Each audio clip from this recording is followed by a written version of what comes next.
Hello dear students.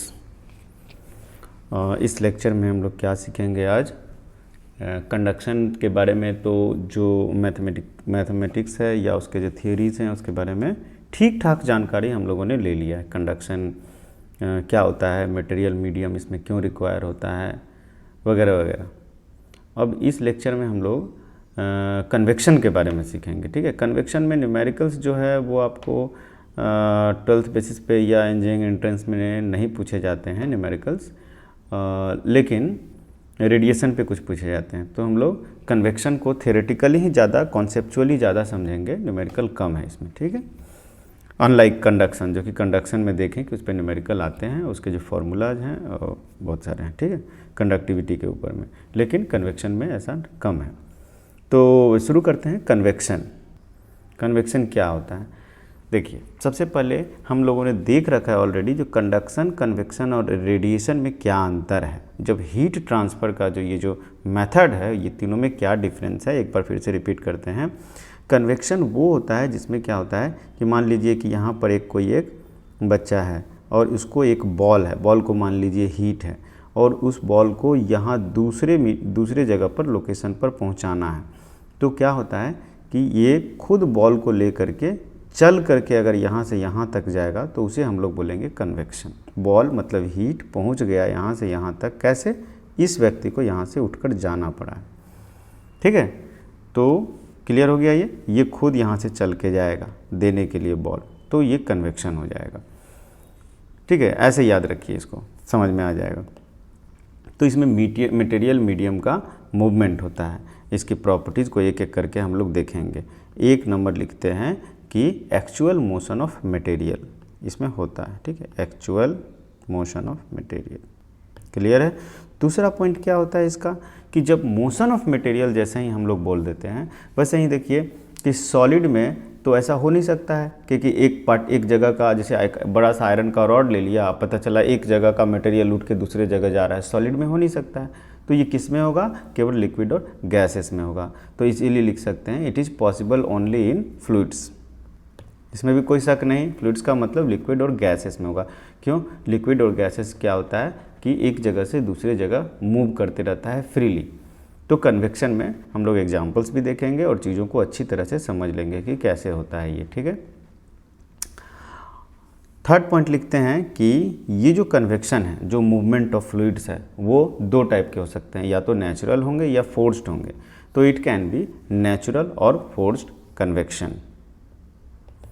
क्या होता है ये नेचुरल और फोर्स कन्वेक्शन? नेचुरल कन्वेक्शन में ग्रेविटी बहुत इंपॉर्टेंट रोल अदा करती है। ठीक है, gravity plays an important role in natural convection.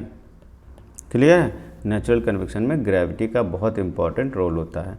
Forced convection और नेचुरल कन्वेक्शन को एग्जाम्पल्स के तौर पे हम लोग देखेंगे। सबसे पहले एक नेचुरल कन्वेक्शन का बेस्ट एग्जाम्पल हम लोग देखते हैं, जो नेचर में पाया जाता है। ठीक है, नेचुरल कन्वेक्शन का एग्जाम्पल, सबसे बेस्ट एग्जाम्पल है land breeze and sea breeze, जो कि हम लोग स्कूल में बहुत पहले पढ़े हैं। यहाँ ब्रिज का मतलब हवा होता है। ठीक है, ये देखिए, इस डायग्राम को ध्यान से देखिए। ये मान लीजिए लैंड है और इसके बगल में सी वाटर है। लैंड है, सी वाटर है। मैंने दो जगह दिखाया हुआ है, डे टाइम और नाइट टाइम, दोनों में अलग अलग समझा रहा हूँ कि क्या होता है। तो सनलाइट जो होता है दिन में जब पड़ता है, ठीक है, तो दोनों पे पड़ रहा है सनलाइट, लैंड और सी दोनों पे। लेकिन होता क्या है कि लैंड जो है वो कंपेरेटिवली जल्दी गर्म हो जाता है दिन के समय में। क्यों गर्म हो जाता है? Land becomes warmer comparatively faster than sea water because of two reasons. ठीक है, एक रीज़न ये होता है कि जो सी वाटर है वो बहुत बड़ा बॉडी होता है, उसका माने जो सी जो है, समुंदर जो है, वो आपस में मूवमेंट, टर्बुलेंस सब कुछ है, और वो लार्ज मास है। तो इसकी वजह से एक तो हो गया larger body of sea water, जिसकी वजह से उसे गर्म होने में टाइम ज़्यादा लगता है। और दूसरा हो गया कि हीट कैपेसिटी जो है वाटर का कंपेयर टू लैंड ज़्यादा है, तो इसकी वजह से उसे गर्म होने में ज़्यादा टाइम लगता है। इसका मतलब कि सुबह सुबह में जल्दी ये गर्म होता है लैंड, और ये रह जाता है ठंडा। ये क्लियर है, ये जल्दी गर्म होता है, ये देर से गर्म होगा सुबह सुबह दिन में। तो इससे क्या होगा कि जब जल्दी गर्म हो जाएगा तो इसके पास का जो एयर है, लैंड के पास का एयर, गर्म होने से क्या होगा, उसकी डेंसिटी कम हो जाएगी, हल्का हो जाएगा। हल्का होने से ये जो एयर है वो ऊपर की तरफ उठेगा कि नहीं? ऊपर की तरफ उठेगा। तो जैसे ही ये ऊपर की तरफ उठेगा तो इसके जगह को फिल करने के लिए, यहाँ से तो हवा चला जाएगा, जगह को फिल करने के लिए सी से जो है हवा इस तरफ आने लगेगा, जो कि यहाँ ठंडी हवा है कंपैरेटिवली। तो ये हवा इधर की तरफ आएगी, और जब ये इधर की तरफ आएगा तो यहाँ पे खाली होगा, तो इसको भरने के लिए ऊपर से नीचे की तरफ यहाँ पर एयर जो है नीचे की तरफ आएगा, डिसेंट। तो ये एक साइकिल शुरू हो जाएगा। ठीक है, किस तरह का साइकिल, इस तरह का साइकिल, ये साइकिल शुरू हो जाएगा। मतलब कि ये क्या है, कंपैरेटिवली वार्म एयर है, वार्मर एयर ऊपर जा रहा है, और ठंडा कोल्डर एयर जो है सी से उसकी तरफ जा रहा है, लैंड की तरफ जा रहा है। तो इस तरह के हवा जो यहाँ पर जो व्यक्ति होगा उसको ठंडा महसूस होगा दिन में, क्यों सी के बगल में, क्योंकि ठंडी हवा जो है वो उसे समुंदर से लैंड की तरफ फ्लो हो रहा है। तो ये डे टाइम में है, इसे कहते हैं लैंड ब्रिज। ये क्या है, ये है सी ब्रिज। ठीक है। अब नाइट टाइम में ठीक इसके अपोजिट होता है।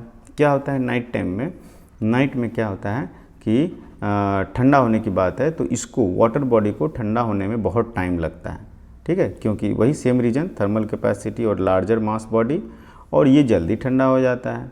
तो इसको टाइम, इसका मतलब कि यहाँ पर जो हवा है वो काफ़ी गर्म है, सी के ऊपर में यहाँ पर जो हवा है गर्म है, तो यहाँ का हवा जो है वो ऊपर उठेगा, क्योंकि गर्म है मतलब कि लाइट हो जाएगा, कम डेंसर होगा। तो ये जो ऊपर उठेगा हल्का हवा, तो ऊपर ऐसे उठेगा और यहाँ का हवा जो इसको फिल करने के लिए दौड़ेगा इधर। तो इस तरह से यहाँ पर ऐसा कुछ साइकिल शुरू हो जाएगा, और इस साइकिल को हम लोग बोलेंगे लैंड ब्रिज।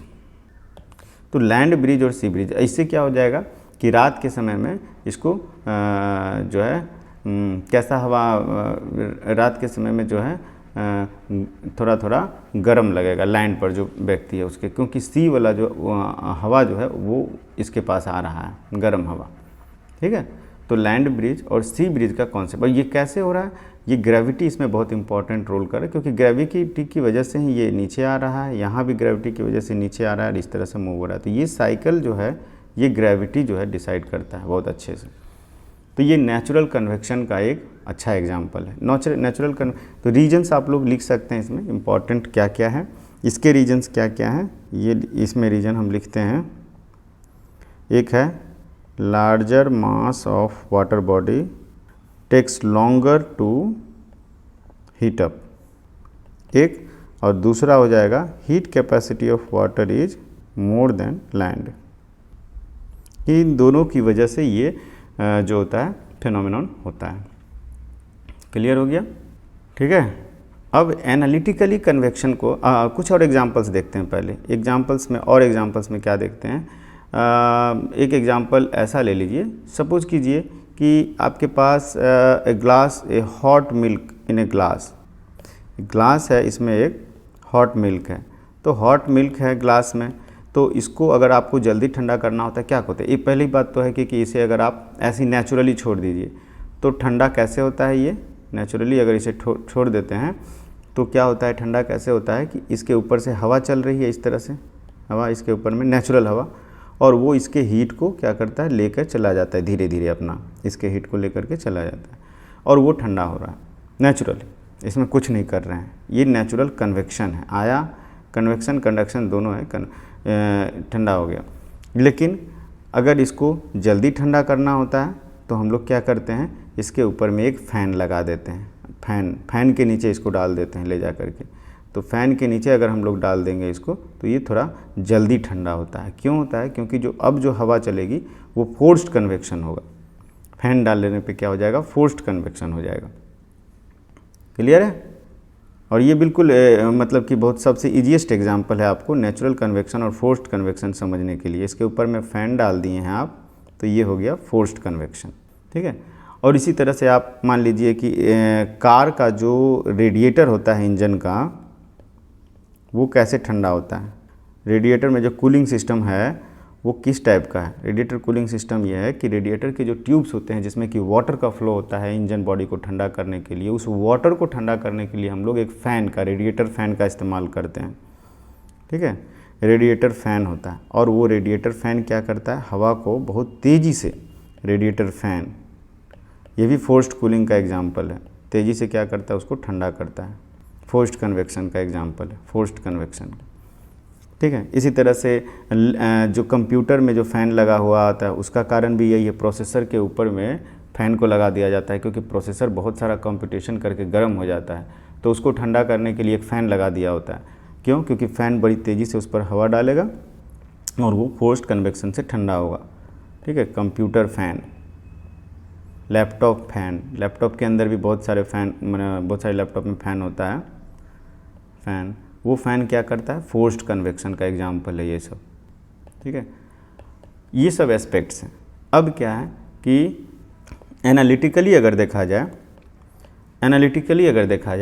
तो एनालिटिकली क्या देखा गया है कि in case of convection, in convection delta Q by delta T जो होता है, वो जो होता है प्रोपोर्शनल टू डेल्टा टी। यहाँ पर डेल्टा टी या डेल्टा थीटा कर देते हैं, चलिए डेल्टा थीटा। यहाँ पर जो डेल्टा थीटा है वो क्या है, डेल्टा थीटा है बॉडी टेम्परेचर और जो एनवायरनमेंट या फ्लूइड टेम्परेचर है, जो भी फ्लूइड है, जो कन्वेक्टिंग मीडियम है उसके बीच का टेम्परेचर डिफरेंस है। ठीक है, change it delta theta is equal to difference between the hot body and surrounding, ये है। और ये देखा गया है, तो डेल्टा क्यू, ये कन्वेक्शन का कह रहे हैं, delta Q by delta T is equal to H times delta theta बोला गया है, जहाँ पर एच को बोला जाता है coefficient of convective heat transfer.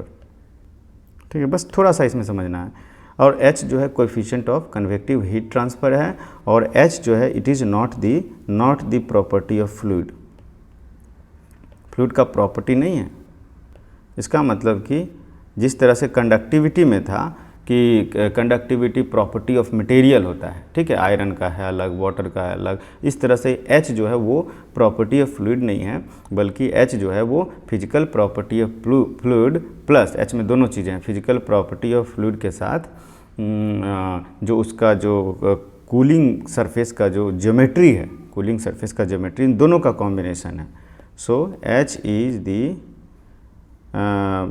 Physical property of fluid and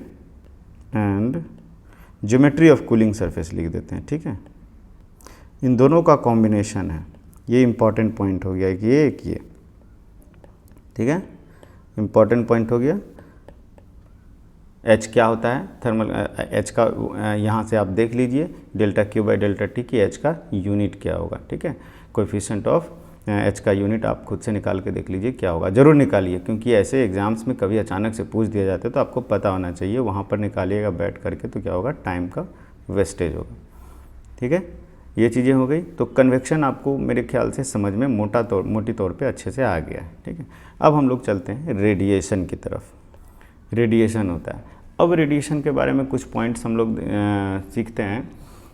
conduction और कन्वेक्शन में मीडियम की ज़रूरत पड़ी है, कंडक्शन में मीडियम की ज़रूरत पड़ी, लेकिन मीडियम जो है वो मूव नहीं कर रहा था अपने प्लेस से, लेकिन कन्वेक्शन में मूव किया। रेडिएशन में किसी मटेरियल की ज़रूरत नहीं पड़ती है। Unlike conduction and convection, radiation do not require any medium, medium की ज़रूरत नहीं पड़ती है।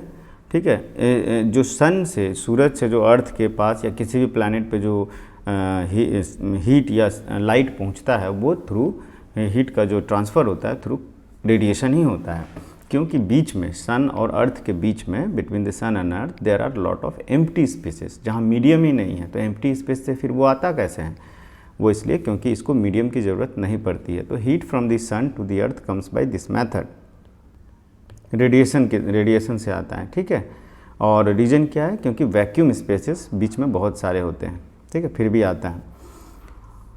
अच्छा, रेडिएशन जो है it is an electromagnetic wave. Radiation जो है, रेडिएंट एनर्जी जो है वो इलेक्ट्रोमैग्नेटिक वेव है। तो हम लिखते हैं कि radiation is a form of electromagnetic wave. Electromagnetic wave जैसे ही हम बोल देते हैं, फिर हम लोग क्लास 12th के बहुत इंपॉर्टेंट टॉपिक पर पहुंच जाते हैं कि ये इलेक्ट्रोमैग्नेटिक वेव है क्या। ठीक है, तो इलेक्ट्रोमैग्नेटिक जैसे लाइट है, फोटॉन्स हैं, और वेव कॉन्सेप्ट दोनों हैं लाइट में, तो light is a form of electromagnetic wave. ठीक इसी तरह से हीट जो होता है, रेडिएटिव हीट जो होता है, वो भी इलेक्ट्रोमैग्नेटिक वेव है। ठीक है, here heat energy is radiant energy. ठीक है, इस केस में here heat energy is radiant energy. सबसे इंटरेस्टिंग है कि जैसे ही इलेक्ट्रोमैग्नेटिक वेव हमें हीट को बोल दिए, तो अब इलेक्ट्रोमैग्नेटिक के जो भी प्रॉपर्टी होते हैं, उसका वेवलेंथ होता है, उसका फ्रीक्वेंसी होता है, उसकी अपनी स्पीड्स होती है जो कि कांस्टेंट होता है, स्पीड ऑफ लाइट के बराबर, वो सारा चीज़ यहाँ पर हीट वेव में पाया जाता है। कि हीट वेव की प्रॉपर्टी जो हीट वेव जो होगा, हीट वेव उसके सारे प्रॉपर्टी जो हो जाएगा, क्या हो जाएगा, इसमें फ्रीक्वेंसी होगी, ठीक है, फ्रीक्वेंसी हो गया, इसमें इसका वेवलेंथ हो गया, ठीक है। It is fluctuation of electromagnetic wave जो है, fluctuation of electric in magnetic field in perpendicular direction, समझ रहे हो, fluctuation of electric and magnetic field in perpendicular direction. Electromagnetic wave is a combination of electric and magnetic field, ये तो चीज़ clear हो गया।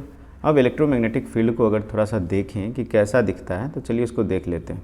ये आपका इलेक्ट्रोमैग्नेटिक वेव को दिखाया गया है। कैसा है इलेक्ट्रोमैग्नेटिक वेव, देखिए ये मान लीजिए कि इलेक्ट्रिक फील्ड है, ये इसमें दिखा दिया गया है। ब्लू वाला जो है वो इलेक्ट्रिक फील्ड है, ब्लू वाला, और रेड में जो दिखाया गया है वो मैग्नेटिक फील्ड है, ठीक है।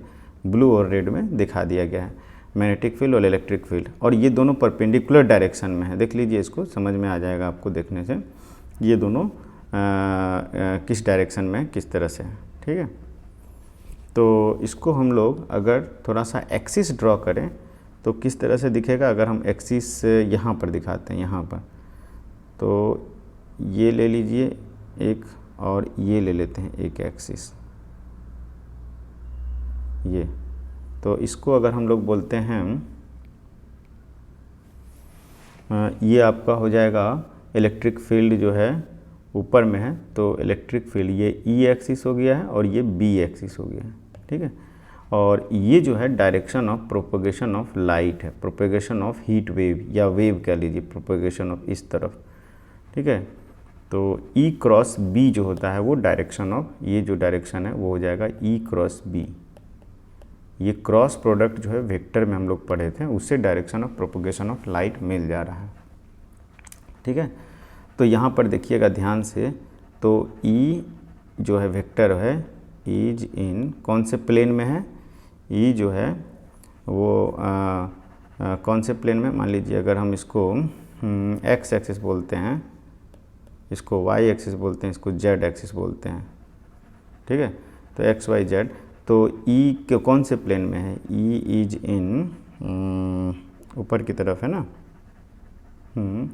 एक्स जेड प्लेन, वाई में नहीं है, और बी जो है वो किस प्लेन में है, बी इज इन, ध्यान से देखा जाए तो वाई जेड प्लेन होना चाहिए, वाई जेड प्लेन, ठीक है, Y Z plane, X zero है इसमें, ठीक है। तो ये जो है इस तरह से कुछ मैंने इलेक्ट्रोमैग्नेटिक वेव की इसकी जो वेवलेंथ है वो देखिए, यहाँ से यहाँ तक ये वेवलेंथ दिखाया गया है, वेवलेंथ हो गया, ठीक है, एक क्रेस्ट वेव के बीच में। इसी तरह से वेवलेंथ का या फ्रीक्वेंसी भी हो जाएगा, आपको डिफाइन हो जाएगा। तो मैग्नेटिक फील्ड और इलेक्ट्रिक फील्ड, तो ये इलेक्ट्रोमैग्नेटिक वेव का प्रॉपर्टी हमने बताया, ठीक है। स्पीड जो होता है इलेक्ट्रोमैग्नेटिक वेव का वो कांस्टेंट है, स्पीड ऑफ, शॉर्ट में लिखता हूँ EMW इज कांस्टेंट, कितना होता है सबको पता होना चाहिए आपको, कांस्टेंट, जो कि स्पीड ऑफ लाइट के बराबर होता है। कितना होता है स्पीड ऑफ लाइट, 3 × 10⁸ मीटर पर सेकेंड, इतना होता है। और ये सारे इलेक्ट्रोमैग्नेटिक वेव का होता है, ऐसा नहीं कि किसी एक का अलग, किसी एक का नहीं, किसी कोई भी फ्रीक्वेंसी हो, for any frequency, for any wavelength और फ्रीक्वेंसी कहिए तो वेवलेंथ कहिए, एक ही बात है, क्योंकि इन दोनों में रिलेशनशिप है, ठीक है। तो ये चीज़ें क्लियर हो गई। और एक रिलेशनशिप है C = 1/√, इलेक्ट्रोमैग्नेटिक वेव में पढ़ेंगे, इसलिए ये सब चीज़ यहाँ याद रखने की ज़रूरत नहीं है, मैं ऐसे लिख दे रहा हूँ, μ0 ε0, जहाँ पर μ0 और ε0 क्या है, वो मैग्नेटिक और इलेक्ट्रिक प्रॉपर्टी से एसोसिएटेड है। एक को बोला जाता है मैग्नेटिक परमेबिलिटी और दूसरे ε0 को बोला जाता है इलेक्ट्रिक परमिटिविटी, ठीक है। तो ये इलेक्ट्रोमैग्नेटिक वेव में पढ़ेंगे, अभी हमारा टॉपिक ये नहीं है। अभी हम पढ़ने जा रहे हैं जो है वो है रेडिएशन। रेडिएशन की एक और प्रॉपर्टी देखते हैं, क्या है कि रेडिएशन में एक प्रॉपर्टी कहता है कि ऑल बॉडीज़, कोई भी बॉडी हो, emit radiant energy whether they have solid, liquid और gas at any temperature T। ठीक है, बस ग्रेटर देन 0। सो लिखते हैं ऑल बॉडीज़ 0 केल्विन से ऊपर जो भी होगा वो रेडिएट करेगा। ठीक है, मतलब कि एनर्जी को लूज़ करेगा बस। तो एनर्जी मतलब radiation is only by virtue of its temperature. समझ में आ गया? ठीक है, और हमेशा एब्सोल्यूट टेम्परेचर में हम लोग बात करते हैं। ठीक है, और दूसरी एक इंटरेस्टिंग पॉइंट है कि हम लोग जो ऑब्जर्व किए हैं वो है कि the amount of radiation absorbed और emitted by a body depends on its colour. अब ये एक नया चीज़ आ गया कि कलर पे डिपेंड करता है। ठीक है, ब्लैक कलर नॉर्मली देखा गया है कि black colour is a good absorber और एमीटर। ठीक है, ब्लैक कलर बाकी से। और इसका बेस्ट एग्जांपल क्या है कि एग्जांपल आप याद कीजिए क्या है एग्जांपल कि गर्मी के दिनों में इन समर हम लोग वाइट कलर का या लाइटर कलर का कैप या शर्ट पहनते हैं, ब्लैक का नहीं। क्यों? कि वो रिफ्लेक्ट कर देता है, एब्जॉर्ब कम करता है। और विंटर में ठीक इसके अपोजिट होता है। विंटर में हम लोग ब्लैक कलर का पहनते हैं सो दैट कि हीट को एब्जॉर्ब करे और वो हीट बॉडी को दे। ठीक है, ये एग्जांपल्स हो गया। अब हम लोग पढ़ते हैं एक ब्लैक बॉडी रेडिएशन। ये होता क्या है? सबसे पहले तो ब्लैक बॉडी होता क्या है? ब्लैक बॉडी क्या होता है? Black body an ideal substance क्या करता है? Which absorbs any kind of radiation, कोई भी फ्रीक्वेंसी हो उसको एब्जॉर्ब कर लेता है। Which absorbs all radiation falling on it, वो ब्लैक बॉडी होता है। Ideal situation, an ideal substance, ये थ्योरी है केवल, an ideal substance that absorbs an ideal substance that absorbs all radiations falling on it। ठीक है, for all frequency, कोई भी फ्रीक्वेंसी का हो ये एब्जॉर्ब कर लेगा, मतलब अपने से किसी को भागने ही नहीं देगा। And it is also a good emitter and emits maximum at a given temperature. जो भी टेम्परेचर है उस पर मैक्सिमम एमिट जो है वो ब्लैक बॉडी ही करेगा। तो ब्लैक बॉडी एक कॉन्सेप्ट हो गया। परफेक्टली ब्लैक बॉडी आइडियल में होता है, प्रैक्टिकल में नहीं होता है। ठीक है, ये एक हो गया ब्लैक बॉडी का कॉन्सेप्ट। दूसरा हो गया कि any thermal radiation at any temperature has continuous spectrum of wavelength, माने फ्रिक्वेंसी जो है वो 0 से लेकर इन्फिनिटी तक। कोई भी एक मान लीजिए कि एक मटेरियल ले लीजिए, आयरन का बॉल ले लीजिए, उसका टेम्परेचर लेटर से 40 डिग्री, 30 डिग्री, 10 डिग्री कुछ भी ले लीजिए, तो वो जो अपने टेम्परेचर की वजह से जो रेडिएशन एमिट कर रहा है उसमें कौन कौन से फ्रीक्वेंसी होंगे? तो सारे फ्रीक्वेंसी होंगे। ठीक है, 0 से लेकर इन्फिनिटी तक सारे फ्रीक्वेंसी होंगे थियोरेटिकली।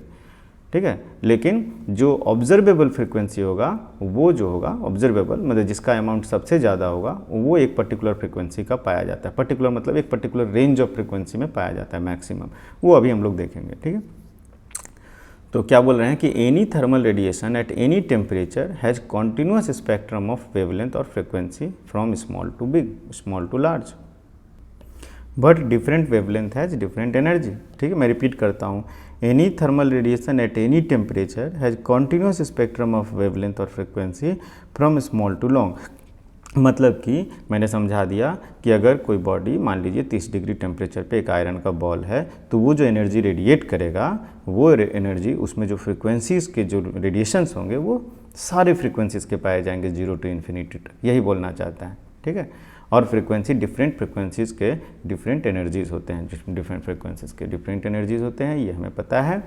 ठीक है, तो ये हो गया।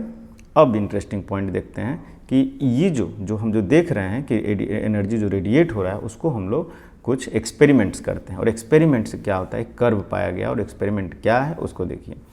ठीक है, the experimental curve for a black body radiation, the experimental curve for a black body radiation. ठीक है, energy per unit area per unit wavelength versus wavelength, ये कर्व हम लोग ऑब्जर्व करेंगे। Emitted by a black body versus wavelength for different temperatures, देखा जाए कैसा आता है। तो देखिए मान लीजिए कि आपके पास एक इस टाइप का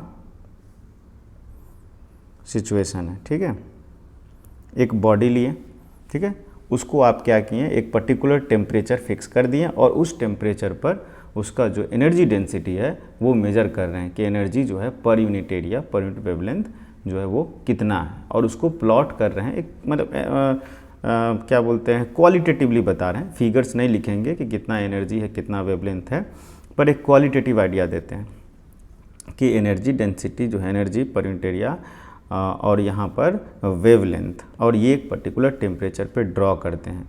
तो ड्रॉ करेंगे तो कुछ इस टाइप का कर्व आएगा। मान लीजिए एक टेम्परेचर पे कुछ किए तो ऐसा आया, दूसरे टेम्परेचर पे किए तो कुछ ऐसा आ गया, तीसरे टेम्परेचर पे किए तो कुछ इस टाइप का आ गया, फिर किए तो इस टाइप का आता है।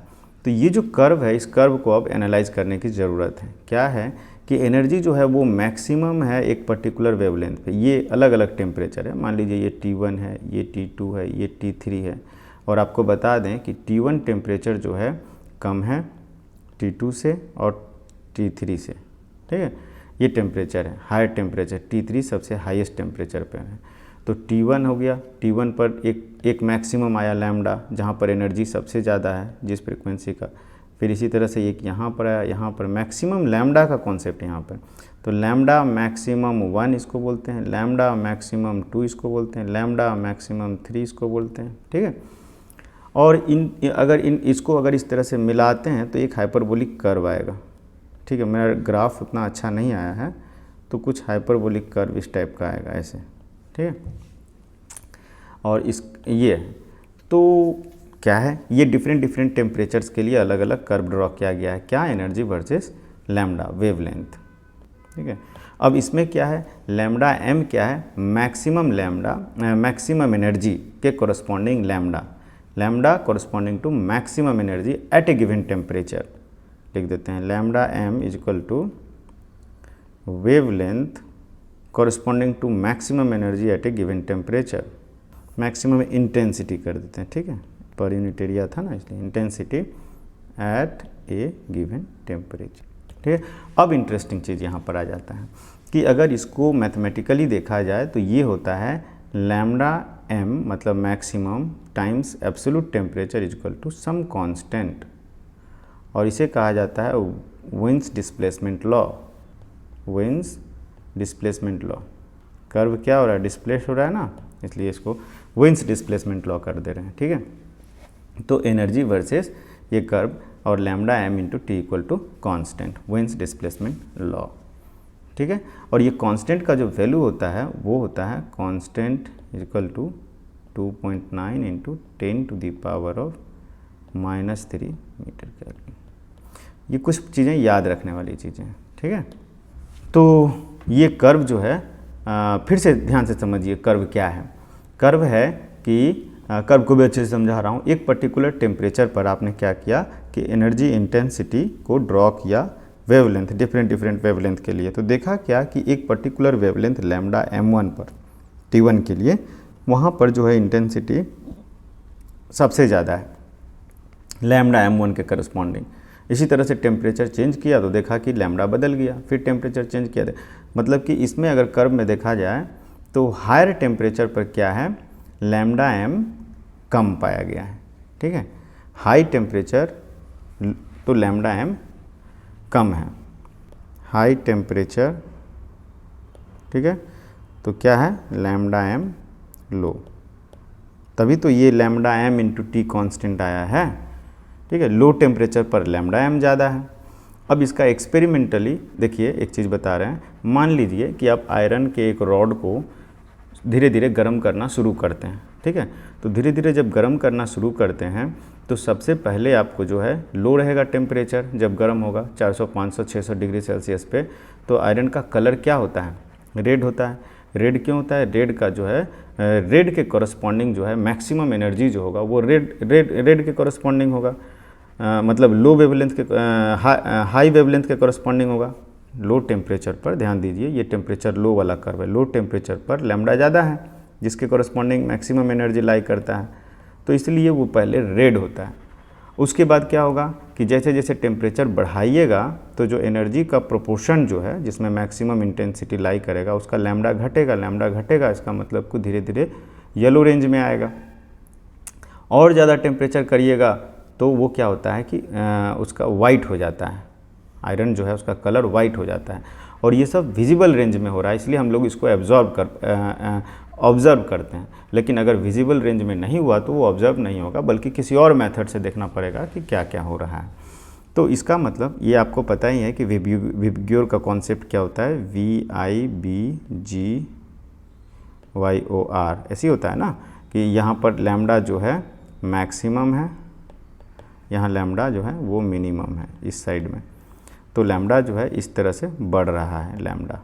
तो रेड है, फिर इधर रेड के बाद येलोइश रेड होता है, और उसके बाद क्या हो जाता है, गर्म करते रहते हैं धीरे धीरे तो वाइट हो जाता है। और ज़्यादा गर्म कर दीजिए तो वॉयलेट इंडिगो की तरफ बढ़ जाएगा कलर। ठीक है, तो कई सारे बुक्स में आप देखिएगा कि इसको इस तरह से दिखाया हुआ है। क्या करेगा, इसको रेड लाइन से ड्रॉ कर दिया है, इसको रेड लाइन से ड्रॉ कर दिया है, इसको इस बड़े वाले को वॉयलेट से ड्रॉ कर दिया है, इसको समझाने के लिए कि ये कॉरस्पॉन्डिंग टू हायर टेम्परेचर है, इस रेंज में है। बीच वाले को येलो से ड्रॉ कर सकते हैं हम इस तरह से। क्लियर है। और जो कॉरस्पॉन्डिंग अगर ड्रॉ किया गया है, बहुत जगह देखे हैं कि इसको क्या किया गया है कि रेड में ऐसे दिखा दिया गया है, ऐसे रेड, और सबसे इधर वाले को वॉयलेट, ब्लू, इंडिगो, बीच में येलो, इस टाइप का। ये विजिबल रेंज है। ठीक है, ऑरेंज, ग्रीन, येलो के बाद ग्रीन आएगा ना, यहाँ पे ग्रीन आएगा। तो ये मतलब कि विजिबल रेंज को इस तरह से डिवाइड किया गया है कि राइट साइड की तरफ जो भी है ये रेड वाला रीजन होगा, और इधर। तो ये क्लियर हो गया कि जब गर्म करते हैं किसी आयरन को एग्जाम्पल के तौर पे, तो उसका कलर जो है रेड से येलोइश रेड से बाद में जाकर के वाइट से होकर के ब्लू की तरफ क्यों जाता है। क्लियर है। तो विंस डिस्प्लेसमेंट लॉ बिल्कुल क्लियर समझ में आ गया, इसका सिग्निफिकेंस क्या है, रेडिएशन क्या है, सब सारी चीज़ समझ में आ गया। ठीक है, अब एक चीज़ देखते हैं कि energy radiated by a black body at absolute temperature T is given by, energy radiated by a black body at any temperature T is given by, देखा गया है कि रेट ऑफ एनर्जी में delta Q by delta T this is equal to sigma A T to the power of 4। ध्यान रहे absolute temperature की बात कर रहे हैं। ठीक है, कोई भी एक ब्लैक बॉडी है, वो क्या कर रहा है, ब्लैक बॉडी एनर्जी को रेडिएट कर रहा है। ये ब्लैक बॉडी सपोज कीजिए एनर्जी रेडिएट कर रहा है इस तरह से। तो इस एनर्जी रेडिएशन का जो है sigma A T to the power of 4, जहाँ पर T क्या है, इसका टेम्परेचर है T। ठीक है, एब्सोल्यूट टेम्परेचर है T केल्विन। क्लियर है। तो सिग्मा A क्या है, A है एरिया ऑफ, तो इसको लिखते हैं क्या क्या चीज़ें हैं यहाँ पर। ठीक है, A is surface area of, जिसके थ्रू वो एमिट कर रहा है, ये सरफेस एरिया हो गया। और सिग्मा को कहा जाता है स्टीफन बोल्ट्जमैन कांस्टेंट। ये साइंटिस्ट थे स्टीफन बोल्ट्जमैन, उनके नाम पे है सिग्मा स्टीफन बोल्ट्जमैन कांस्टेंट। इसका कांस्टेंट का वैल्यू होता है 5.67 into 10 to the power of -8 watt per metre square kelvin -4। ये इसका यूनिट है, याद रखना है आपको यूनिट भी क्या होता है। ठीक है, एरिया पता चल गया क्या है, सरफेस एरिया, जिस सरफेस एरिया से एनर्जी रेडिएट हो रहा है वो सरफेस एरिया की बात कर रहे हैं यहाँ पे, जितने भी सरफेस एरिया से एनर्जी रेडिएट हो रहा है। और ये एब्सोल्यूट टेम्परेचर इसका T है। तो ये एनर्जी रेडिएट, ये किसके लिए है, ब्लैक बॉडी के लिए है। ठीक है, ब्लैक, परफेक्टली ब्लैक बॉडी के लिए। फॉर एनी जनरल बॉडी ये इक्वेशन मॉडिफाई हो जाता है, फॉर एनी जनरल बॉडी, जिसको हम लोग ग्रे बॉडी भी कहते हैं, grey body, for any grey body, ये जो होता है ये delta Q by delta T आपको चेंज हो जाएगा, बहुत ज़्यादा चेंजेस नहीं है उसमें। और E एक टर्म जुड़ जाता है, E sigma A T to the power of 4, और जिसमें E को कहा जाता है emissivity of the body, emissivity कहा जाता है सिग्मा A T। तो एमिसिविटी ऑफ द बॉडी हो गया। ठीक है, sigma A T to the power of 4, ये जनरल बॉडी के लिए हो गया। ये दोनों बहुत इंपॉर्टेंट है, और मैं कहूँगा इनको आप एकदम बिल्कुल, ये ब्लैक बॉडी के लिए और ये जनरल बॉडी के लिए लिख लीजिए। ठीक है, delta Q by delta T समझ में आ रहा है, रेट ऑफ हीट ट्रांसफ़र है, जूल पर second, rate of heat transfer है। क्लियर। अब क्या करते हैं, मान लीजिए कि एक ब्लैक बॉडी है, ठीक है, जिसका टेम्परेचर T है और ये ब्लैक बॉडी है, टेम्परेचर T है, और मान लीजिए बाहर का टेम्परेचर T0 है, सराउंडिंग टेम्परेचर T0 है। तो ये सराउंडिंग टेम्परेचर T0 है, तो हमें पता है कि जो ब्लैक बॉडी होता है वो एमिट करता है और साथ साथ एब्जॉर्ब भी करता है। तो रेट ऑफ एमिशन जो है वो सिग्मा A T⁴ होगा, और रेट ऑफ एब्जॉर्प्शन जो होगा वो सिग्मा A T⁴ होगा ना। तो रेट ऑफ एमिशन वो कितना होगा, sigma A T⁴, and rate of absorption, क्योंकि सराउंडिंग टेम्परेचर भी तो है कुछ, वो हो जाएगा सिग्मा A T⁴। इसका मतलब कि जो इफ़ेक्टिवली बॉडी कितना रेडिएट कर रहा है, क्योंकि एब्जॉर्ब भी कर रहा है वो भी कर रहा है, तो हम लोग लिखेंगे कि effectively body is emitting energy at the rate of, तो delta Q by delta T जो हो जाएगा that will be equal to sigma A पहले T⁴ माइनस जो एब्जॉर्ब कर रहा है T⁴। ये इफेक्टिव एमिशन हो गया, इस रेट से हो रहा है। यही अगर जनरल बॉडी होगा तब, for any other body, black body नहीं होगा तो delta Q by delta T जो हो जाएगा वो हो जाएगा E sigma A T⁴ minus T⁴। समझ में आ गया, ठीक है। अब अगर हम इसको लिखते हैं, मान लीजिए T माइनस T0, इसको डेल्टा T अगर लिखते हैं, डेल्टा T, तो हमारे पास हो जाता है T0 equal to T minus delta T हो जाएगा। और ये वैल्यू अगर यहाँ पर पुट कर देते हैं, E sigma A T⁴ minus T minus delta T⁴, तो और इसको अगर सॉल्व करते हैं तो देखेंगे कि ये some constant times delta T ही आता है, some constant time delta T, और जो है डेल्टा T का provided delta T is small, if delta T is small. बहुत सारे मतलब कि ये मैं कर नहीं रहा हूँ यहाँ पर आपको, क्योंकि यहाँ ज़रूरत नहीं है। 12th में JEE एडवांस में जब करेंगे तो इसको और डिटेल में देखेंगे कि किस तरह से ये ब्रेकअप होता है। बायनोमियली एक्सपेंड करेंगे, जो डेल्टा T के हायर ऑर्डर्स के टर्म्स है उसको नेग्लेक्ट करेंगे, तो फाइनली आपको यही आएगा, some constant times delta T, ठीक है। और न्यूटन्स लॉ ऑफ कूलिंग में इसका यूज करेंगे अभी हम, क्योंकि ये जो है, तो डेल्टा T के प्रोपोर्शनल हमने देखा कि डेल्टा T के प्रोपोर्शनल कंडक्टिविटी में भी है, डेल्टा T के प्रोपोर्शनल कन्वेक्शन में भी आया, और डेल्टा T के प्रोपोर्शनल रेडिएशन में भी आ रहा है। तो इफेक्टिवली देखा जाए तो डेल्टा T बहुत बड़ा फैक्टर है, ठीक है। फिर एक इम्पॉर्टेंट चीज़ है Kirchhoff's law of thermal radiation. वो क्या होता है? किरचॉफ्स लॉ कहता है a good emitter is also a good absorber, and this is Kirchhoff's law. समझ रहे हैं? जो गुड एमीटर होगा वो गुड एब्जॉर्बर भी होगा। यही आपका किरचॉफ्स लॉ का स्टेटमेंट है, ठीक है। क्लियर है? अब सीखने जा रहे हैं Newton's law of cooling. Newton's law of cooling, Newton's law of cooling बहुत ही इजी चीज़ है। एक्सपेरिमेंटली सबसे पहले तो देखिए कि एक एक्सपेरिमेंट किया गया, किसी भी बॉडी को कूल किया गया और उसका टेम्परेचर किस तरह से ऑब्जर्व किया। मान लीजिए कोई एक बॉडी है, T टेम्परेचर पे है, सराउंडिंग टेम्परेचर T0 है, और इसको क्या किया है, T is greater than T0 है। अब T जो है बॉडी टेम्परेचर, T क्या है, body temperature, T equal to body temperature, और T0 क्या है, सराउंडिंग टेम्परेचर, जो कि कांस्टेंट है। अब आप क्या कर रहे हैं कि हर 5 मिनट पे, हर एक पर्टिकुलर टाइम पे बॉडी का टेम्परेचर नोट कर रहे हैं, ठीक है, हर पर्टिकुलर टाइम पे नोट कर रहे हैं, और फिर जो बॉडी टेम्परेचर और एनवायरनमेंट टेम्परेचर के जो डिफरेंस है delta T is equal to T minus T0 जो है वो नोट कर रहे हैं, और उसको प्लॉट कर रहे हैं। एक पर्टिकुलर टाइम इंटरवल ले ही लिए हैं, उस टाइम के साथ उसको प्लॉट कर रहे हैं, टाइम वर्सेस डेल्टा T। तो उसका कर्व जो देखा गया है वो कुछ इस टाइप का आया है, ठीक है। तो ये कर्व जो इस टाइप का आया है, ये कर्व कैसे आया? डेल्टा T पहले 0 होगा, किसी particular T equal to 0 time पे डेल्टा T 0 होगा, और वहाँ से delta T equal to infinity पे डेल्टा T 0 होगा, डेल्टा टी जीरो कब होगा, एकदम इन्फिनिटी पे होगा। ये कर्व ऐसा हो जाता है कि टी ये एकदम इन्फिनिटी पे जाके टच करेगा।